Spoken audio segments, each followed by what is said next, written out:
अस्सलाम वालेकुम friends, welcome to my channel cook with Kiran Ali. तो फ्रेंड्स, आज मैं आपसे जो रेसिपी शेयर कर रही हूँ वो है कलाकंद।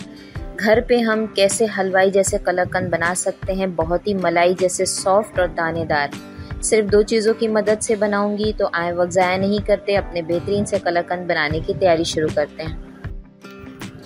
अगर आप मेरे चैनल पे नए हैं तो जल्दी से चैनल को सब्सक्राइब कर लें और बेल आइकन प्रेस करना ना भूलें, ताकि मेरी नई आने वाली तमाम वीडियोस आप तक बआसानी पहुंचती रहें।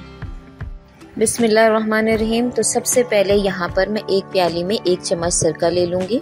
1 चम्मच भर के मैंने सिरका लिया है। इसमें 2 चम्मच मैं पानी ऐड करूँगी, क्योंकि मैं आपको घर में ही पनीर बनाना बताऊँगी कि आप कैसे पनीर तैयार करके कलाकंद बना सकते हैं। दूध मैंने यहाँ फुल फैट मिल्क लिया है 1 किलो। दूध आपने गाढ़ा लेना है। इसे बॉईल करके हल्का ठंडा कर लें। बहुत ज़्यादा ठंडा नहीं करना और बहुत गर्म में भी नहीं डालना आपने, वरना क्या होगा कि सख्त से टुकड़े बन जाएंगे इस पनीर के। अब जो हमने अपना सिरका वाला पानी बनाकर रखा था, देखें उसे इस तरह से चारों तरफ थोड़ा थोड़ा करके आपने ऐड करना है। ये छोटी छोटी सी टिप्स और ट्रिक होती हैं जो मैं आपसे शेयर करते रहती हूँ। ये देखें, दूध हमारा फट गया है। दूध जितना गाढ़ा होगा उतना टाइम लेगा फटने में। आप देख सकते हैं कि कैसे छोटे छोटे दाने बने हैं। इसमें बड़ी बड़ी गुठलियों वाला नहीं बना है ये पनीर। हमें यही चाहिए कलाकंद बनाने के लिए। येलो पानी इस तरह से अलग हो जाए तो जो सिरका आपके पास बच गया है उसे रोक दें। येलो पानी अलग होने तक आपने थोड़ा थोड़ा करके सिरका ऐड करते रहना है इसमें। ये हमारा बहुत अच्छा सा पनीर हमारे पास बनके तैयार होकर अभी आ जाएगा। मैं इसे छान कर आपको दिखाती हूँ। आपने भी ये देख लिया कि ये पानी जो बचा था इसे मैं रिमूव कर दूंगी। अब इस पानी की अब हमें कोई ज़रूरत नहीं है। सिर्फ येलो पानी अलग होने तक हमने सिरका वाला पानी थोड़ा थोड़ा करके ऐड करना है। अब इसे मैंने एक स्ट्रेनर में छान लिया है।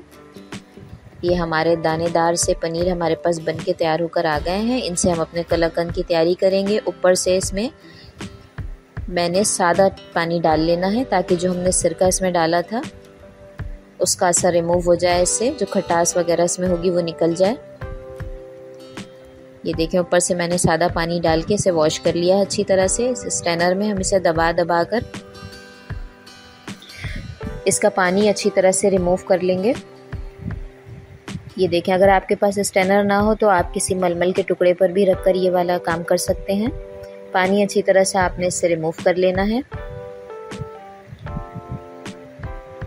अब देखें, हमारे पास ये तैयार होकर बेहतरीन से आ गया है। इसे फोर्क या स्पून की मदद से इस तरह से अलग-अलग कर लें। बहुत ज़्यादा आपने नहीं तोड़ना। यहाँ पर मैंने आधा किलो दूध उबाल लिया था अलग से। दूध आपका फुल फैट होना चाहिए। आपका दूध जितना गाढ़ा होगा उतना अच्छा कलाकंद आपका बनके तैयार होगा। दूध बॉयल हो चुका है। अब इसमें जो हमने अपना ये खोया तैयार करके रखा था,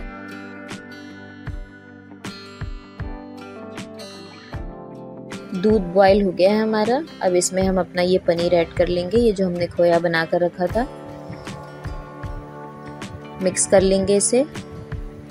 बहुत हल्के हाथ से आपने मिक्स करना है। इसके दाने टूटने नहीं चाहिए कलाकंद, वरना आपके दानेदार नहीं बनेंगे। इस तरह से आपने चम्मच को चलाते रहना है। इलायची पाउडर मैंने यहाँ आधी चमची शामिल की है। इसे भी इसमें मैं मिक्स कर लूँगी। बहुत हल्के हाथ से आपने इसकी मिक्सिंग करनी है। कंडेंस मिल्क मैंने यहाँ 1 कप लिया था। 1 कप अगर आप टिन लेंगे तो एक दरमियाने साइज़ का जो टिन आता है मिल्क का। मेरा ये होममेड कंडेंस मिल्क है। अगर इसकी रेसिपी चाहिए तो आप मुझे कमेंट बॉक्स में बताएं, मैं इसकी रेसिपी भी आपसे शेयर करूँगी। बस ये 2 चीज़ों की मदद से हमारा कलाकंद बन के तैयार हो जाएगा। अब इसे हमने आहिस्ता हाथ से हल्का हल्का सा मिक्स करते रहना है कि दूध नीचे लग ना जाए। यहाँ पर मैंने देसी घी लिया है 2 चम्मच। अगर आपके पास देसी घी अवेलेबल ना हो तो आप सिंपल डालडा भी डाल सकते हैं। अब देखें, आपने इस वक्त में आके इस तरह से चम्मच चलाना है, किनारों से ये लगे ना, नीचे से ना लगे। बस आपने इस तरह से इसे हल्का हल्का सा मिक्स करते रहना है। अगर आप बहुत तेज़ चम्मच मिलाएंगे तो इसके दाने ख़त्म हो जाएंगे और हमारा कलाकंद दानेदार नहीं बनेगा। ये आप देख सकते हैं, आपको इसमें दाने नज़र आ रहे होंगे। जब ये पूरा मटेरियल आपकी कढ़ाई छोड़ने लगे तो इसका मतलब है कि ये अब तैयार होने जा रहा है। आपने देखा मैंने स्पून किस तरह से चलाया है इसमें। पूरे टाइम, साइडों से कहीं से ये लगा नहीं है। तो लीजिए, हमारा सॉफ्ट कलाकंद मज़ेदार दानेदार बन के तैयार हो गया है। इसे मैंने एक डिश में निकाल लिया है और अब हम इसे फ्रिज में ठंडा होने रख देंगे तकरीबन 3 से 4 घंटों के लिए, ताकि ये अच्छी तरह से सेटल हो जाए। आप घबराएं नहीं, आपने इसे फ्रीज़र में रखना है, पर ये बिल्कुल भी नहीं जमेगा और ये वैसे ही सॉफ्ट रहेगा। पिस्ता से मैंने इसे ऊपर से गार्निश किया है। आप कोई भी अपनी पसंद का ड्राई फ्रूट ले सकते हैं, थोड़े से ज़ाफ़रान के धागे डाले हैं। वैसे आपस की बात है, ये मेरी बहुत फेवरेट मिठाई है और मैंने आज इसकी रेसिपी आपसे शेयर की है। देखें, मैंने 3 से 4 घंटों के लिए इसे फ्रिज में रख दिया था। अब हम निकाल कर इसकी कटिंग कर लेंगे। इसे मैं इस तरह से चौकोर शेप में कटिंग कर लूंगी। हमारा मलाई जैसा सॉफ्ट और दानेदार कलाकंद बनके तैयार हो गया है। अभी मैं आपको इसे निकाल कर दिखाती हूँ कि इसके दाने कितने बेहतरीन बने हैं। और एक बात और कि कलाकंद का मतलब ही है सॉफ्ट मिठाई। अगर आपने इसे बहुत ज़्यादा कुक किया तो ये बर्फ़ी बन जाएगी, कलाकंद नहीं रहेगी। तो मैंने जिस फॉर्म में इसे उतारा था, आपने भी उसी तरह से उसी वक्त इसे उतारना है। ये आप देख सकते हैं ये कितने दानेदार, बिल्कुल हलवाई जैसे बन के तैयार हुए हैं ना। बेहतरीन जायके और एक बेहतरीन से टेक्सचर वाले कलाकंद आप घर में बना सकते हैं। खुद बनाएंगे, बहुत खुशी होगी आपको। तो अगर मेरी रेसिपी अच्छी लगी हो तो लाइक और शेयर कर दिया करें। चैनल पे नए हो तो सब्सक्राइब कर लें वन टाइम। थम्स अप दिया करें, इससे हौसला बढ़ता है।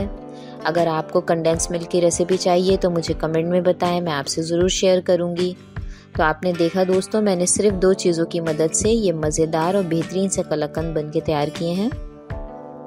आप भी इस रेसिपी को ज़रूर ट्राई करें। अपना बहुत ढेर सारा ख्याल रखें, मुझे दुआओं में याद रखें।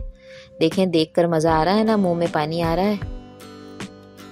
तो बस आप भी जाएं और जल्दी से ये बनाने की तैयारी करें। इसकी सॉफ्टनेस चेक कर सकते हैं आप। बहुत ही बेहतरीन मिठाई है और मेरी तो फेवरेट है। ओके फ्रेंड्स, इजाज़त दें, फिर मिलेंगे किसी अच्छी और नई रेसिपी के साथ। अपना बहुत ढेर सारा ख्याल रखें। अल्लाह हाफिज़।